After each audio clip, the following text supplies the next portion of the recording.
Hello दोस्तों, आप सभी का स्वागत है आपके अपने YouTube चैनल एम क्लासेज पर। आज का ये वीडियो आप सभी के लिए काफ़ी ज़्यादा महत्वपूर्ण होने वाली है। आज की इस वीडियो में मैं आप सभी को फिजिक्स के 35 ऑब्जेक्टिव क्वेश्चन आप सभी को करवाने वाला हूं।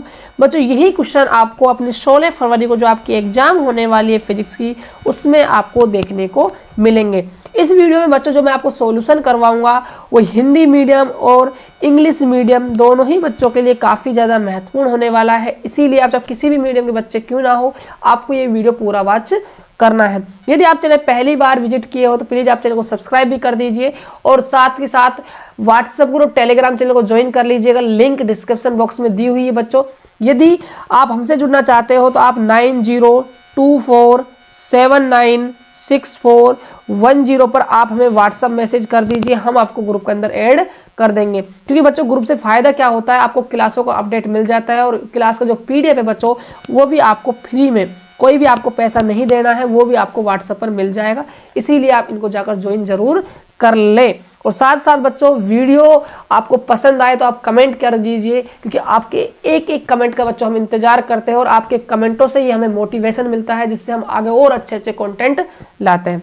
तो आज का वीडियो स्टार्ट करते हैं बच्चों। पहला तो देखिए, पहला क्वेश्चन क्या है। एक उत्तल लेंस n बराबर 1.5 को पानी n बराबर 1.33 में डुबाया जाता है, तब ये व्यवहार करता है। बात की जाए बच्चों इंग्लिश मीडियम बच्चों की, तो एक कन्वेंस लेंस n का मान दे रखा है 1.5 is immersed in a water, n का मान 1.33, then it will behave as a. किसकी तरह ये बिहेव करने वाला है, कौन से लेंस की तरह ये बिहेव करने वाला है। और लेंस बच्चों याद रखिए कौन सा है, कॉन्वेक्स लेंस यानी कि उत्तल लेंस की आपसे बात कर रहा है।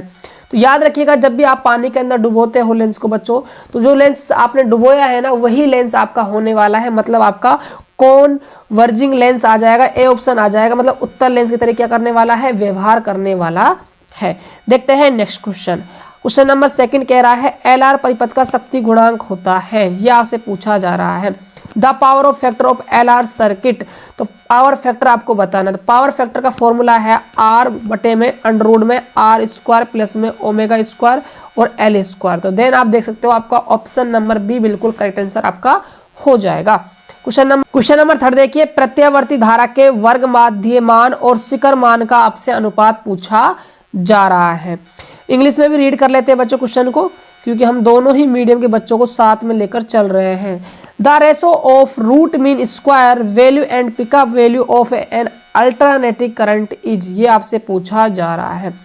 देखो आरएमएस, रूट आरएमएस की बात की जाए, यानी कि आरएमएस की वैल्यू जो होती है धारा की आई आरएमएस बराबर में आई नोट बटे में √2 हो जाएगी। जो शिखर मान है पिकअप वैल्यू वो आपकी क्या होती है, आई नोट। इसका आप रेशो निकालोगे तो आई नोट से आपका आई नोट कट जाना है, आपका जो रेशो आने वाला है वो 1 क्या आ जाएगा, √2 आपका आ जाएगा। इसीलिए आपका ऑप्शन नंबर बी बिल्कुल करेक्ट आंसर हो जाएगा। क्वेश्चन नंबर 4 देखिए क्या है। विद्युत चुम्बकीय तरंगों के संचरण की दिशा होती है the direction of a propagation of a electromagnetic wave. ये बच्चों आपकी जो होती है हमेशा याद रखिए, ये parallel to E vector cross B vector आपकी होती है। इसीलिए आपका डी ऑप्शन बिल्कुल सही आंसर हो जाएगा। क्वेश्चन नंबर 5 देखिए क्या पूछ रहा है आपसे। कह रहा है प्रकाश के रंग का कारण है light waves in colour to its. क्या कारण है प्रकाश के रंग का, ये आप सभी को बताना। इसकी आवृत्ति, इनका वेग, इसकी कला, इसका आयाम। इंग्लिश में बच्चों आप देख सकते हो फ्रीक्वेंसी, वेलोसिटी, फेस, एम्पलीट्यूड, यानी कि इसका आपका होने वाला है फ्रीक्वेंसी, यानी कि आवृत्ति आपका ए ऑप्शन बिल्कुल सही आंसर चला जाएगा। क्वेश्चन नंबर 6 देखिए आपसे क्या पूछा जा रहा है। आपसे कह रहा है ताप बढ़ने से अर्धचालक का विशिष्ट प्रतिरोध पर क्या इफेक्ट पड़ने वाला है। With the increase of a temperature the resistivity of a semiconductor, ये आपसे पूछा जा रहा है। देखो जब भी आप ना सेमीकंडक्टर का आप टेम्परेचर बढ़ाते हो अर्धचालक का, तो क्या होता है उसके सहज संयोजक जो बॉन्ड होते हैं वो क्या हो जाते हैं, ब्रेक डाउन हो जाते हैं, जिससे क्या है इलेक्ट्रॉन और होल्स क्या है जनरेट होते हैं। इलेक्ट्रॉन और होल्स जनरेट होते हैं तो कह सकते हो आप जो करंट बहने वाला है वो क्या है आपका ज्यादा बहने वाला है, करंट आपका ज्यादा बहेगा, जो रेजिस्टेंस है आपका वो क्या हो जाएगा आपका डाउन हो जाएगा, यानी कि घट जाएगा, रुकावट क्या आ जाएगी, कम आ जाएगी। इसीलिए आपका बी ऑप्शन आपका बिल्कुल सही आंसर चला जाएगा। क्वेश्चन नंबर 7 देखिए क्या है। आपसे कह रहा है यदि किसी ऊंचाई ट्रांसफार्मर के प्राथमिक एवं द्वितीयक में N1 और N2 लेपेटे हैं। मतलब फेरों की संख्या आपको दे रखी है प्राथमिक कुंडली और द्वितीय कुंडली में। बात की जाए इंग्लिश में तो इंग्लिश में भी आप पढ़ सकते हो, in a step up transformer number of turns in primary and secondary coils are N1 and N2 then. ये आपको रेशो बताना है, यानी कि आपसे पूछ रहा है कि इनमें किस कुंडली में फेरों की संख्या क्या है, ज्यादा होती है। तो याद रखिएगा द्वितीय कुंडली में पहली कुंडली की तुलना में फेरों की संख्या क्या होती है, ज्यादा होती है। तो आपका ऑप्शन नंबर बी बिल्कुल सही आंसर चला जाएगा। क्वेश्चन नंबर देखिए बच्चों, क्वेश्चन नंबर 8 आपके सिलेबस में नहीं है, ये गलती से यहाँ टाइप हो गया है, आपको नहीं पढ़ना है। चलते हैं आगे। क्वेश्चन नंबर देखिए बच्चों अब 9 है, एक क्वेश्चन तो आपका कम हो ही गया भाई, ऐसे कह सकते हो आप। क्वेश्चन नंबर 8 मुझे चल रहा है, निम्नलिखित में किसका अपवर्तनांक सबसे अधिक होता है। अपवर्तनांक सबसे अधिक किसका होता है। Which one of the following has a maximum reflective index, यह आपसे पूछा जा रहा है। तो याद रखिएगा जो डायमंड है आपका, जो हीरा है, इसका अपवर्तनांक सबसे ज्यादा होता है, 2.42 आपका अपवर्तनांक इसका होता है। क्वेश्चन नंबर देखिए, क्वेश्चन नंबर 10, नंद गेट का बूलियन व्यंजक आपसे पूछा जा रहा है। The Boolean expression of a NAND gate is, क्या होने वाला है। तो याद रखिए जो नंद गेट होता है आपका वो एंड गेट से क्या है, मिलकर बनता है। तो एंड गेट का y बराबर होता है a डॉट में b, इसके आप क्या लगा दीजिए, बार लगा दीजिए। तो आपका ऑप्शन नंबर डी बिल्कुल सही आंसर हो जाएगा। बच्चों हालांकि आपका सिलेबस में नहीं है, लेकिन फिर भी आप गेट को यदि पढ़ते हो तो आपको आगे भी काम आएगा, और आपका जो मॉडल पेपर आने वाला है बच्चों, और उससे और चीजें अच्छी तरह से आपको क्लियरिटी से नजर आने लगेगी, लेकिन आपको थोड़ा सा इस पर ध्यान देना है। अगला क्वेश्चन है, अणुचुंबकीय पदार्थ की प्रवृत्ति है, ये आप सभी को बताना है। The susceptibility of a paramagnetic substance is a, ये आपसे पूछा जा रहा है। तो ये तो बच्चों हमेशा क्या रहती है, कांस्टेंट रहती है, क्या रहती है, स्थिर रहती है बच्चों। अणुचुंबकीय पदार्थ की प्रवृत्ति ना तो घटेगी, ना बढ़ेगी, ना शून्य, ना आपकी अनंत होगी, ये बात आपको ध्यान में रखनी है। यदि दोस्तों वीडियो अच्छा लग रहा हो ना तो वीडियो को लाइक कर दीजिए और चैनल को सब्सक्राइब भाई कर दीजिएगा, क्योंकि मैं आप सभी के लिए इतनी मेहनत करवा रहा हूँ बच्चों, तो आपका भी फर्ज बनता है कि आप थोड़ा बहुत तो गुरुजी को भी सपोर्ट करो, क्योंकि बच्चों हमें आपके सपोर्ट की जरूरत है, हम आपके लिए और अच्छे अच्छे कॉन्टेंट लाते रहेंगे। अगला क्वेश्चन, क्वेश्चन नंबर 12 क्या है, प्रत्यावर्ती धारा परिपथ में यदि धारा I एवं वोल्टेज के बीच का अंतर फाई हो तो धारा का वाटहीन घटक होगा। इन है alternating current circuit, the phase of a difference between current I and voltage is phi, then the wattless compound of a current will be, ये आपसे पूछा जा रहा है, यानी वाटहीन धारा का आपसे फॉर्मूला पूछा जा रहा है। तो याद रखिए जो वाटहीन धारा होती है वो आपकी क्या होती है, I sin फाई के इक्वल टू आपकी होती है। तो आपका ऑप्शन नंबर सी बिल्कुल सही आंसर हो जाएगा। क्वेश्चन नंबर 13 आपके सामने आ चुका है, जवाब देने का पूरा आपको प्रयास करना है।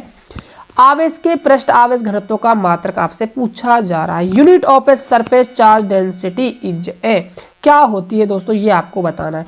तो सरफेस चार्ज डेंसिटी का जो फॉर्मूला होता है वो आपका होता है sigma equal to Q upon में ए, ये आपका फॉर्मूला होता है। तो चार्ज का जो यूनिट होता है वो आपका कूलम हो जाएगा, और ये आपका क्षेत्रफल है, एरिया है, तो इसका क्या हो जाएगा, मीटर स्क्वायर आपका हो जाएगा।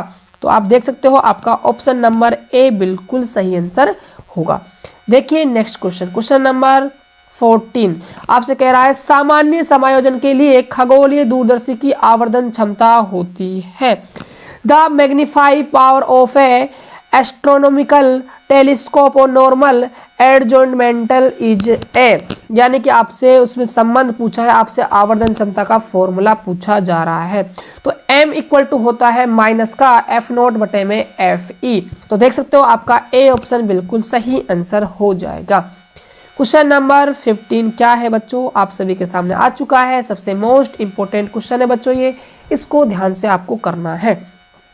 आपसे कह रहा है एन अपवर्तनांक तथा ए प्रिज्म कोण वाले पतले प्रिज्म का न्यूनतम विचलन कोण है। Divergence of a thin prism of reflective index N and angle of a A. तो आपको रिलेशन बताना है बच्चों अपवर्तनांक और प्रिज्म कोण के बीच में। तो जो आपने संबंध पढ़ा होगा प्रिज्म कोण की डेरिवेशन है बच्चों बड़ी सी, उसको मैं आपको एक वन शॉट वीडियो के अंदर करवाने वाला हूं। काफी अच्छी डेरिवेशन है बच्चों और एग्जाम की दृष्टि से भी काफी ज्यादा महत्वपूर्ण होगी। तो संबंध होता है बच्चों क्वेश्चन नंबर 15 का जो मैं राइट आंसर आपको बताने वाला हूं उसको ध्यान देना, क्योंकि ऑप्शन सारे ही बच्चों आपको करेक्ट लग रहे होंगे। लेकिन याद रखिए n-1 ए आपका रिलेशन होता है, ये डेल मिनिमम के इक्वल टू होता है। तो आपका ऑप्शन नंबर बी बिल्कुल सही आंसर हो जाएगा। क्वेश्चन नंबर देखिए 16 क्या है बच्चों, ये क्वेश्चन ना सबसे अच्छा है, इसको आप ध्यान से करना। यहाँ पर ये आपको जो क्वेश्चन दिया हुआ है ये आपको सीरीज ऑर्डर में दिया हुआ है, आपको पैरेलल में मिल जाए तब आपको कैसे करना है, ठीक है। देखिए क्वेश्चन क्या है, 60 वोल्ट तथा 40 वोल्ट के दो बल्ब यदि श्रेणी क्रम में जोड़े जाए तो उनकी सम्मिलित शक्ति होगी। सम्मिलित शक्ति आपको बतानी है। When two bulbs of a power 60 watt and 40 watt are connected in series then the power of a combination will be. ये आपसे पूछा जा रहा है। देखिए जब कितने भी बल्ब हो, 2 हो 3 हो 4 हो, यदि आपका श्रेणी क्रम का ऑर्डर है, सीरीज का ऑर्डर है, तो फॉर्मूला होता है शक्ति यानी पावर निकालने का, याद रखिएगा P1 गुणा में P2 बटे में P1 प्लस में P2, राइट। यदि ये समांतर क्रम होता तो ये 1 में आपके चले जाते, ये बात आपको ध्यान में रखनी है। तो देख सकते हो आप 16 गुणा में 40 बटे 60 प्लस में 40, वहां से आपको मिलने वाला है 240 और यहाँ से आप ऐड करते हो तो आपको मिलेगा 100। तो 1 0 से एक 0 कट जाएगी, आप भाग लगाते हो तो आपका आ जाएगा भाई 6 को 24, यहाँ 2 0 आएगी बच्चों, है ना। 2 0 से 2 0 कट गई, आपका क्या बचने वाला है 24 बचने वाला है। 24 वोट आपका बिल्कुल आंसर आ जाएगा। डी ऑप्शन आपका बिल्कुल सही आंसर होगा। क्वेश्चन नंबर देखिए 17 आपसे क्या पूछ रहा है बच्चों, जवाब देने का पूरा आपको प्रयास करना है।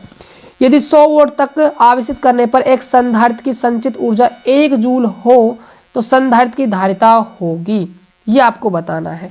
The store energy of a capacitor charge to 100 volt is 1 joule capacitance of the capacitor is, यानी कि आपसे एनर्जी पूछी जा रही है कैपेसिटर की, ये आपको फाइंड आउट करना है। देखो फॉर्मूला होता है U बराबर हाफ CV², राइट। एनर्जी आपको 1 जूल दी हुई है, वोल्टेज आपको 100 दिया हुआ है, C आपको फाइंड आउट करके बताना है। तो सिर्फ आपको फॉर्मूले में वैल्यू पुटअप करनी है। तो 1/2 C आपको फाइंड आउट करना है। V का स्क्वायर 100 का स्क्वायर, तो 2 बार में मल्टीप्लाई हो जाएगा आपका। अब देखिए आप क्या करोगे, इसको ना आप 50 बार कट जाएगा ये। C का मान आपको निकालना है, तो आप क्या करोगे, 1 में आप किसका भाग देने वाले हो, 100 और 50 का आप भाग देने वाले। तो C बराबर आएगा 1/50 गुणा में आपका 100। अब आप इसको कैलकुलेट करते हो, देखो यहाँ से आपको 1/5 गुणा में 10 की पावर क्या बचेगी 3, और ये पावर ऊपर जाएगी तो आपकी किसकी होने वाली है माइनस की। तो 1/5 10 की घात -3।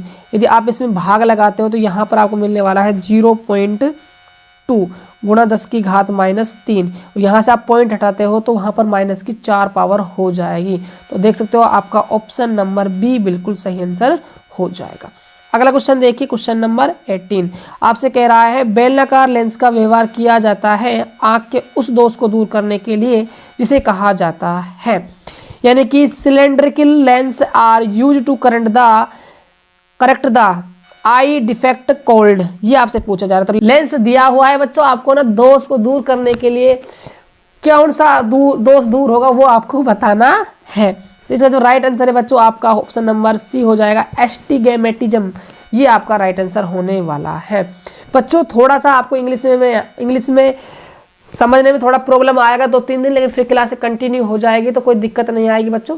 मैं पूरी तरह आपके लिए जी जान से लगा हुआ हूँ इंग्लिश को कवर करने के लिए, और आगे से आपको जो वीडियोस मिलेंगे वो हिंदी और इंग्लिश दोनों में मिलने के पूरे बच्चों चांस रहेंगे। हम पूरी तरह आपके लिए लगे हुए हैं, इसीलिए आप चैनल को सब्सक्राइब जरूर कर ले भाई, क्योंकि आने वाले समय में आप सभी के लिए हम बहुत बढ़िया फिजिक्स, केमिस्ट्री और बायोलॉजी की सीरीज लाने वाले हैं।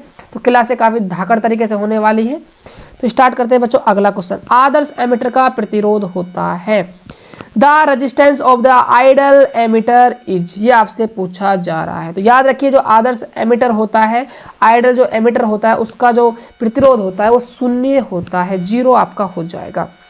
अगला क्वेश्चन देखिए, क्वेश्चन नंबर 20 आपसे कह रहा है पृथ्वी के चुंबकीय क्षेत्र BH के यदि किसी चुंबकीय सुई के दोलन की आवृत्ति n हो तो the in earth magnetic field BH if the frequency of the, बच्चों थोड़ा सा इंग्लिश में आपको नजर नहीं आ रहा होगा, मुझे भी नजर नहीं आ रहा, थोड़ा समझने का प्रयास करना। तो n समानुपाती BH का स्क्वायर आपका हो जाएगा। बच्चों थोड़ा सा आप पढ़ लेना है इसको, ठीक है। मुझे दिखाई कम दे रहा है, हो सकता है आपको थोड़ा स्पष्ट अच्छा दिखाई दे वीडियो बनने के बाद। अगला क्वेश्चन देखिए, क्वेश्चन नंबर 21 आपसे कह रहा है किसी बिंदुवत स्रोत से परिमित दूरी पर तरंगाग्र होता है। The wave front due to a point surface at the finite distance from the source is. याद रखिए इसके कारण जो आपका सोर्स बनता है, सोर्स के कारण जो आपका तरंगाग्र बनता है, जो फ्रंट वेव बनता है आपका, वो हमेशा होता है सर्फिलिकर यानी कि गोलाकार आपका होता है। बिंदु पॉइंट के कारण, पॉइंट चार्ज के कारण जो भी बनता है आपका कैसा बनता है, सर्फिलिकर बनता है, जो भी आपका सोर्स होता है। तो ए ऑप्शन आपका बिल्कुल सही आंसर हो जाएगा। क्वेश्चन नंबर 22 आपसे कह रहा है डायनामो के कार्य का सिद्धांत आधारित है, किस सिद्धांत पर यह कार्य करता है। The working of dynamo is based on the principle of is, ये आपका इलेक्ट्रोमैग्नेटिक इंडेक्स पर आपका कार्य करता है।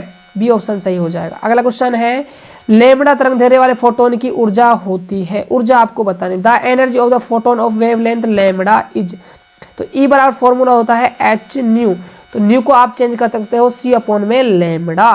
तो यहाँ देख सकते हो आपका बी ऑप्शन बिल्कुल करेक्ट आंसर आपका हो जाएगा। क्वेश्चन नंबर देखिए 24 विद्युत द्विध्रुव की निरक्षीय स्थिति में विद्युत विभव का व्यंजक होता है। The electric potential in A equation position of an electric dipole, तो फॉर्मूला जो आपका आता है वो V बराबर में KP कोस थीटा बटे में आपका होता है R स्क्वायर। अब आपसे कहाँ पूछ रहा है, आपसे पूछ रहा है निरक्षीय, यानी कि आपने डेरिवेशन पढ़ी होगी माइनस क्यू प्लस क्यू, जब यहाँ आपने एक पॉइंट लिया था P, राइट, R दूरी पर, तो यहाँ पूछ रहा था यहाँ एंगल कितना बनता है, हमेशा थीटा का मान होता है 90, तो यहाँ आप 90 जमाते हो तो कोस 90 आपको वैल्यू देता है 0, तो पूरा मल्टीप्लाई हो क्या हो जाएगा आपका 0, तो डी ऑप्शन आपका बिल्कुल सही आंसर हो जाएगा। क्वेश्चन नंबर देखिए 25 आपसे पूछ रहा है 10 माइक्रोकूलाम एवं माइनस 10 माइक्रोकूलाम के दो बिंदु आवेश वायु में परस्पर 40 सेंटीमीटर की दूरी पर रखे हैं, निकाय की विद्युत स्थितिज ऊर्जा आपको बतानी है। 2 point charge plus 10 microcoulomb and minus 10 microcoulomb are placed in a distance 14 centimetre in air, potential energy of the system will be, यानी कि 10 के दो आवेश है, माइक्रो में इनकी वैल्यू दी हुई, एक प्लस का है एक माइनस का है बच्चों, और डिस्टेंस कितनी है इनके बीच की 40 डिस्टेंस सेंटीमीटर है, तो आपको एनर्जी फाउंड आउट करके बतानी है। तो देखो फॉर्मूला होता है U बराबर में K Q1 Q2 बटे में R, राइट। तो फॉर्मूला अप्लाई कीजिए, K का मान होता है 9 गुणा 10 की पावर 9, Q1 भी 10 है, Q2 भी आपका 10 है, मल्टीप्लाई होगा तो 10 गुणा में 10, और माइक्रो का मतलब है 10 की घात -6, तो 2 बार होगी तो 10 की घात क्या हो जाएगी -12, और R है 40, मीटर में आप चेंज करोगे तो आप 100 क्या कर दोगे, डिवाइड कर दोगे। अब देखिए यहाँ से एक जीरो से आपकी जीरो कट जाने वाली है, इसकी पावर 1 है, इसकी पावर 1 है, ये माइनस का था ये प्लस का, चलो माइनस आगे लगा देते हैं। 9 और एक 10 और एक 11, ये माइनस की 12, कितनी बची माइनस की 1, ये ऊपर जाएगी बच्चों तो किसकी हो जाएगी प्लस की, तो माइनस प्लस आपस में कैंसिल आउट हो जाएंगे, क्या बचेगा सिर्फ 9/4, किसका माइनस का, तो माइनस का 9/4। आप डिवाइड कीजिए, 4 दूनी 8, 4 दूनी 8, 4 पंजे 20, तो माइनस का 2.25 आपका एनर्जी आने वाला है। आपका सी ऑप्शन बिल्कुल राइट आंसर हो जाएगा। चलते हैं नेक्स्ट क्वेश्चन की तरफ। अगला क्वेश्चन है आपसे पूछ रहा है पृथ्वी के चुंबकीय ध्रुव पर नमन कोण का मान होता है। The value of a angle of a dip, ये क्या डिप लिख रहा है बच्चों, the earth magnetic pole is, कोण बताना है आपको नमन कोण का, तो ये आपका क्या होता है बच्चों 0 डिग्री आपका हो जाएगा। ए ऑप्शन आपका बिल्कुल करेक्ट आंसर हो जाएगा। क्वेश्चन नंबर 27 क्या पूछ रहा है ध्यान दीजिएगा, आपसे कह रहा है चुंबकीय क्षेत्र V में अवस्थित M वेक्टर चुंबकीय आघूर्ण वाले धारा पास द्वारा अनुबत बल आघूर्ण टोर का मान होता है। The torque expressions by a current loop a magnetic moment placed in the magnetic field B vector is, यानी कि आपसे फॉर्मूला पूछ लिया है बच्चों टोर का, तो टोर होता है आपका MB sine theta, m b sine theta. अब आप साइन को हटाओगे तो बच्चों क्या लगाओगे आप, वेक्टर फॉर्म में आप क्रॉस लगा दोगे, तो इसलिए आपका ए ऑप्शन बिल्कुल सही आंसर चला जाएगा। क्वेश्चन नंबर 28, जितने समय में किसी रेडियो एक्टिव पदार्थ की राशि अपने प्रारंभिक परिमाण से आधी हो जाती है उसे कहते हैं। The time in which radioactive substance become half of it internal amount in cold. इसे आप कहोगे हाफ लाइफ। क्या कहोगे बच्चों, हाफ लाइफ यानी कि अर्ध आयु। ऑप्शन नंबर आपका बी बिल्कुल सही आंसर हो जाएगा। क्वेश्चन नंबर 29 आपसे कह रहा है विद्युत परिपथ की शक्ति होती है। शक्ति आप सभी को बच्चों बतानी है। तो देखिए शक्ति को निकालने के लिए बच्चों आपको एक फॉर्मूला याद करना होगा। पावर का फॉर्मूला आपसे पूछा गया है, तो P बराबर होता है भाई W बटा में T, राइट। और कार्य है बच्चों, तो विभव का फॉर्मूला पढ़ा है आपने, V बराबर W अपॉन में Q। तो यहाँ से आप कार्य निकालोगे V गुणा में Q, यहाँ आप पुटअप करोगे तो V गुणा में Q बाई T, राइट। उसके बाद आपको क्या करना है, इस Q का मान आपको निकालना है। तो Q का मान आप कैसे निकालोगे, ये सबसे बड़ा इंपॉर्टेंट बात है बच्चों। तो Q का मान देखो आप कैसे निकालोगे, ये बात ध्यान से समझना। आपने फॉर्मूला पढ़ा है ओम का नियम, V बराबर क्या होता है, IR होता है, राइट। अब ये धारा है, धारा का फॉर्मूला क्या होता है, Q अपॉन में T R। तो यहाँ से आप Q का मान निकालोगे तो आप क्या करोगे, V गुणा में T अपॉन में R करने वाले हो।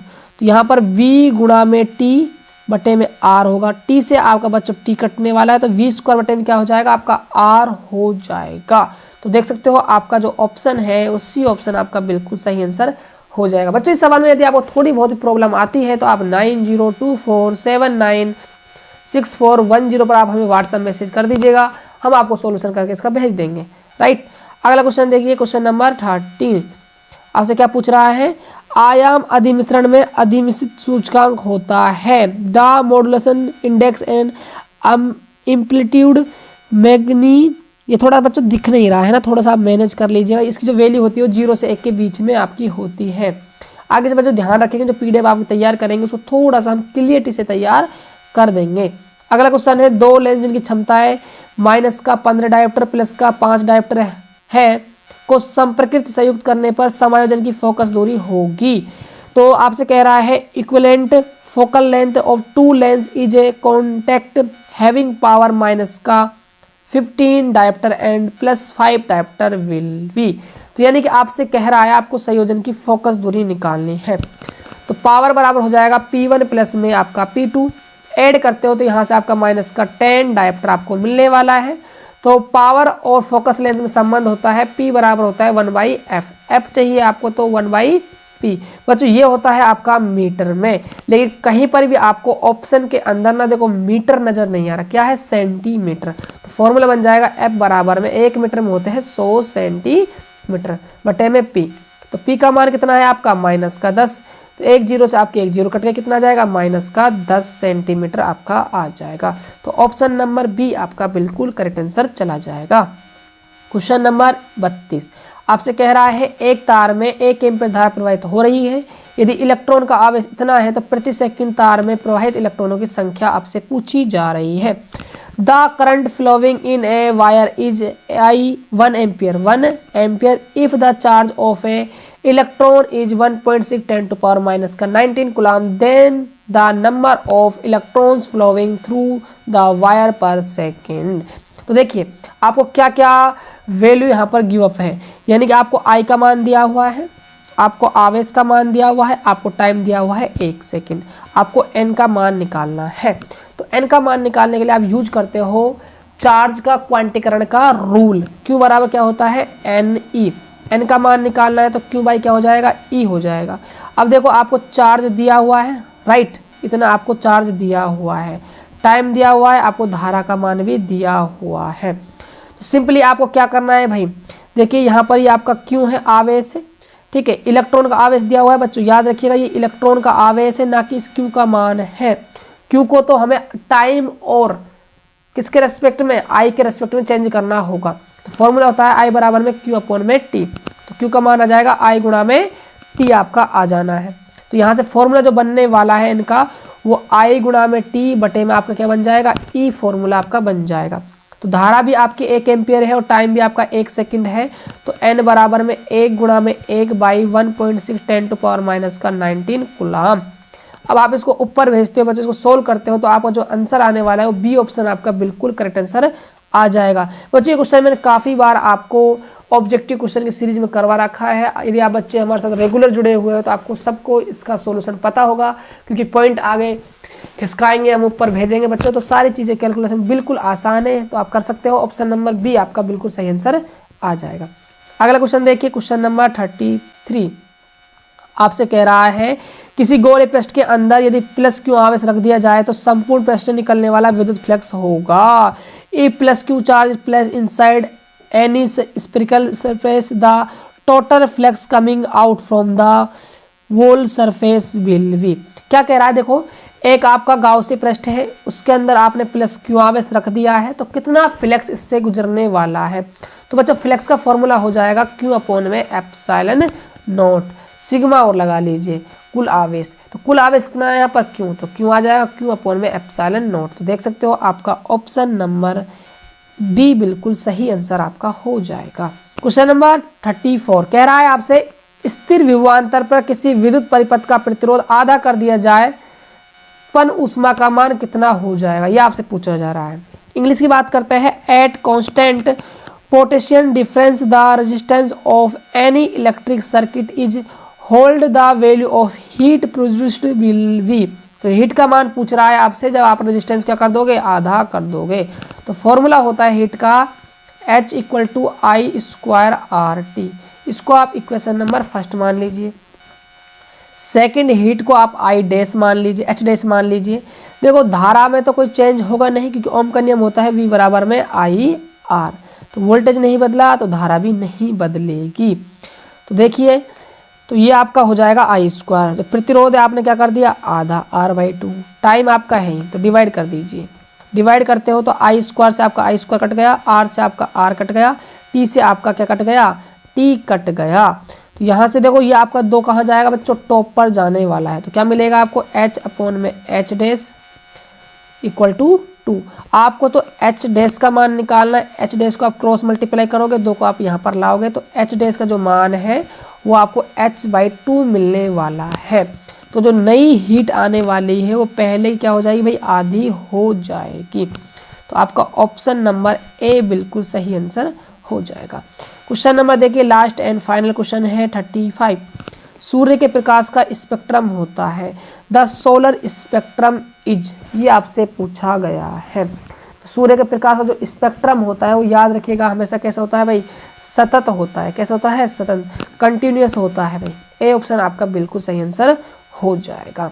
तो बच्चों इस वीडियो में हमने 35 ऑब्जेक्टिव क्वेश्चनों को किया, हिंदी में और इंग्लिश मीडियम दोनों तरीके से हमने क्वेश्चनों को डिस्कस किया पूरी तरह से। और आई होप कि आपको ये सॉल्यूशन काफ़ी पसंद आया होगा। यदि आपको सॉल्यूशन पसंद आया है तो आप प्लीज़ चैनल को सब्सक्राइब भाई कर लीजिएगा। आप चैनल को सब्सक्राइब नहीं करते हो, वीडियो आप पूरा देख लेते हो, ये गलत बात है बच्चों। और जाते जाते प्यारा सा आप एक कमेंट कर जाना बच्चों, मुझे आपके कमेंटों का इंतजार रहेगा। और डिस्क्रिप्शन बॉक्स में व्हाट्सएप और टेलीग्राम चैनल ज्वाइन कर लीजिए यदि आपने ज्वाइन नहीं किया है, कि इसका जो PDF है आपको वहाँ पर मिल जाएगा। तो मिलते हैं और एक बेहतर वीडियो के साथ, तब तक के लिए जय हिंद, वंदे मातरम।